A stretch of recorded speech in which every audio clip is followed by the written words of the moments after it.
8th class. Next topic है harmful microorganisms. Harmful microorganisms कौन कौन से हमारे लिए, तो हम देखते हैं micro organisms are harmful in many ways, कि माइक्रो ऑर्गेनिजम्स जो है वो हमारे लिए नुकसानदेह कई तरीक़ों से होते हैं। Some of the micro organisms cause disease in human beings, plants and animals. बहुत से या कुछ कह सकते हो माइक्रो ऑर्गेनिजम्स ऐसे हैं जो हमारे अंदर प्राणी मनुष्य में, ठीक है, या कह सकते हो ह्यूमन बींग्स, पेड़ पौधे और जितने भी जानवर हैं सभी के अंदर, ठीक है, क्या करते हैं, बीमारियां फैला देते हैं। Such disease causing micro organisms are called pathogens.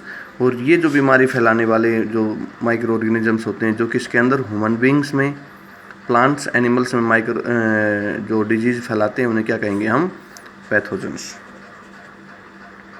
ठीक है।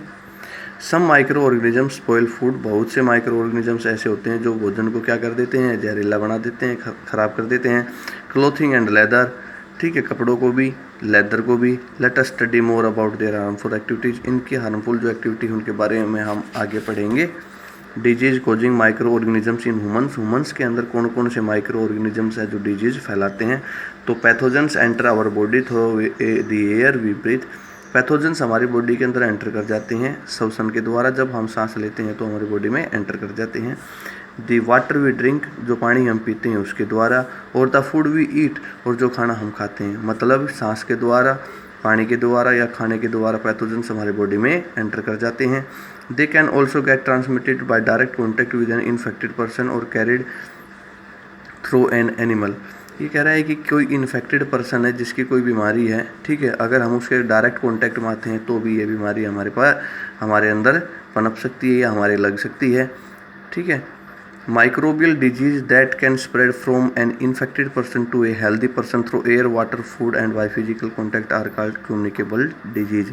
वो बीमारियाँ जो या माइक्रोबियल डिजीज जो एक इन्फेक्टेड पर्सन से एक हेल्दी पर्सन के अंदर ट्रांसफ़र हो जाए, किस प्रोसेस से, एयर से, वाटर से, फूड से या फिजिकली कांटेक्ट से, तो हम क्या कहते हैं कि हमारे पास वो जो बीमारियां होंगी वो क्या होंगी, कम्युनिकेबल डिजीज, जो किससे ट्रांसफ़र हुई है, बाय कांटेक्ट, ठीक है। Examples of such disease include cholera, common cold, chickenpox and tuberculosis. तो ये एग्जाम्पल्स दे रखे हैं जो कम्युनिकेबल डिजीज है हमारे पास। कौन सी है, कोलेरा हो गया आपका, हैजा किसे कहते हो, कॉमन कोल्ड खांसी जुकाम, चिकन पॉक्स, ट्यूबरक्लोसिस मतलब टीबी, ठीक है। ये सभी बीमारी ऐसी है जो कैसी डिजीज है, ये कम्युनिकेबल डिजीज है। When a person suffering from a common cold sneezes, find droplets of moisture carrying thousands of viruses are spread in the air।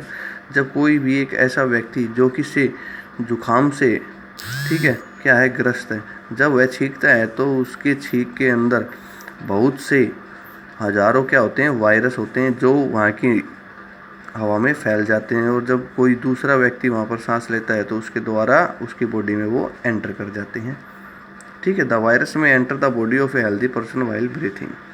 समझिए आगे उसके बाद, there are some insect and animals which are carriers of disease. ऐसे बहुत से कीट पतंगे भी हैं, पशु भी हैं जो इन बीमारियों के क्या हैं, वाहक हैं। House fly is one such career.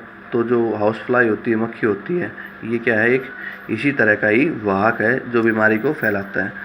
The fly sit on the garbage and animal excreta. जो भी मक्खी होती है वो गार्बेज, कचरे के ऊपर या एनिमल्स वेस्ट के ऊपर बैठती है। Pathogen stick to their bodies. जो पैथोजेंस होते हैं वो उसकी बॉडी के क्या होते हैं, चिपक जाते हैं। When these fly sit on the uncovered food, जब वह अनढके खाने के ऊपर बैठती है, दे में ट्रांसफर द पैथोजेंस, तो पैथोजेंस को वहाँ पर वो ट्रांसफ़र करती है, छोड़ देती है। However whoever eats the contaminated food is likely to get sick। और जो व्यक्ति उस खाने को खाता है, ठीक है, तो वो बीमार हो जाता है। So it is advise to keep always food covered. तो इसलिए आपको सलाह दी जाती है खाने को हमेशा ढक कर रखें। Avoid consuming uncovered items of food. बचे ऐसे खाने से जो ढका हुआ न हो। Another example of a carrier is the female anopheles mosquito.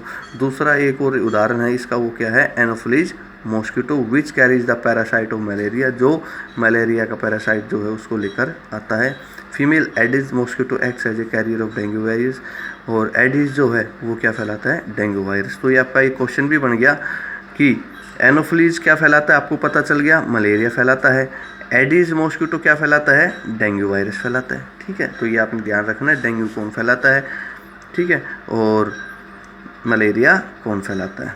How can we control the spread of malaria और डेंगू, हम इस कंट्रोल को कैसे रोक सकते हैं या किस तरह से हम मलेरिया और डेंगू फैलने से रोक सकते हैं। All mosquitoes breed in water, हमें पता है जितने भी मच्छर होते हैं सभी की सभी पानी में पनपते हैं, इनकी ग्रोथ पानी के अंदर होती है। Hence one should not let water collect anywhere, तो हमें ये ध्यान रखना चाहिए कि कहीं पर पानी इकट्ठा न हो।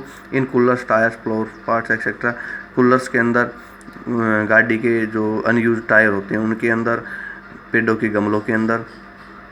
Bye keeping the surroundings clean and dry we can prevent mosquitoes from the breeding, हम अपने आसपास के वातावरण को साफ़ सुथरा रखेंगे, सूखा रखेंगे, तो हम मॉस्किटोज को वहाँ पर पनपने नहीं दे सकते। Try to make a list of measures which help to avoid the spread of malaria, आपने एक ऐसी कुछ लिस्ट बनानी है जिसकी सहायता से आप मलेरिया को फैलने से रोक सकते हैं। ठीक है, ये कुछ दे रखी है हमारे पास, टेबल है जिसके अंदर माइक्रो ऑर्गेनिज्म से फैलने वाली बीमारियां दे रखी है। ठीक है, सबसे फर्स्ट है ट्यूबरकुलोसिस, बैक्टीरिया से फैलती है, एयर इसका कॉन्टैक्ट है। नेक्स्ट है मीजल्स, वायरस से फैलती है, एयर इसका कॉन्टैक्ट है। चिकन पॉक्स वायरस से, एयर या कॉन्टैक्ट। ठीक है, एयर मतलब हवा से, दूसरा किसी अनइन्फेक्टेड व्यक्ति के कॉन्टैक्ट से। पोलियो वायरस से, तो ये फैलती है हवा से और पानी से। क्या बीमारी है इसकी, keep the patient in complete isolation, जो बीमार व्यक्ति होता है उसको कंप्लीट आइसोलेशन के अंदर रखना चाहिए मतलब कि उसको बाकी से अलग रखना चाहिए। Keep the personal belongings to the patient away from those of the others, जो उसके पर्सनल बिलोंगिंग होते हैं, ठीक है, मिलने वाले होते हैं, उनको उससे दूर रखना चाहिए। Vaccination to the given at suitable age, एक पर्टिकुलर एज के अनुसार या पर्टिकुलर जो स्टेज होती है बीमारी की उस पर उसे दवाइयाँ देनी चाहिए। नेक्स्ट है कोलेरा, बैक्टीरिया से फैलती है। मोड ऑफ ट्रांसमिशन वाटर और फूड है इसका। टाइफाइड बैक्टीरिया से, इसका भी वाटर है। मेंटेन पर्सनल हाइजीन, अपने शरीर की अच्छे से साफ सफाई रखनी चाहिए। एंड गुड सैनिटरी हैबिट्स, और अच्छी आदतें डालनी चाहिए। कंज्यूम प्रॉपरली कुकड फूड, बढ़िया पका हुआ खाना यूज करना चाहिए। और बॉइल्ड ड्रिंकिंग वाटर यूज करना चाहिए, साथ में दवाइयाँ लेनी चाहिए। हेपेटाइटिस ए है, वायरस से फैलती है, वाटर इसका ट्रांसमिशन मोड है। Drinking boiled water as vaccination, तो इससे बचने के लिए क्या है, उबला हुआ पानी पीना चाहिए, ठीक है, और दवाई लेनी चाहिए। नेक्स्ट है मलेरिया, प्रोटोजोआ से फैलता है, मॉस्किटो इसको फैलाता है। Use mosquito net and repellents, mosquito से बचने के लिए जैसे मच्छरदानी है या मॉस्किटो के लिए जैसे ऑल आउट वगैरह होते हैं, इनका यूज़ करना चाहिए। Spray insecticides and control breeding of the mosquito, जहाँ पर मच्छर ज़्यादा हो, ठीक है, जैसे टायर है, फ्लावर पॉट है, जहाँ पर पानी इकट्ठा होता हो, या कोई ऐसी जगह जहाँ नमी ज़्यादा हो, तो वहाँ पर क्या करनी चाहिए, इंसेक्टिसाइड्स की स्प्रे करनी चाहिए। By not allowing water to collect in the surroundings, और ये ध्यान रखना चाहिए हमारे आसपास के एरिया में पानी एकत्र न हो। ठीक है, तो आप इनको अच्छे से पढ़ लेना।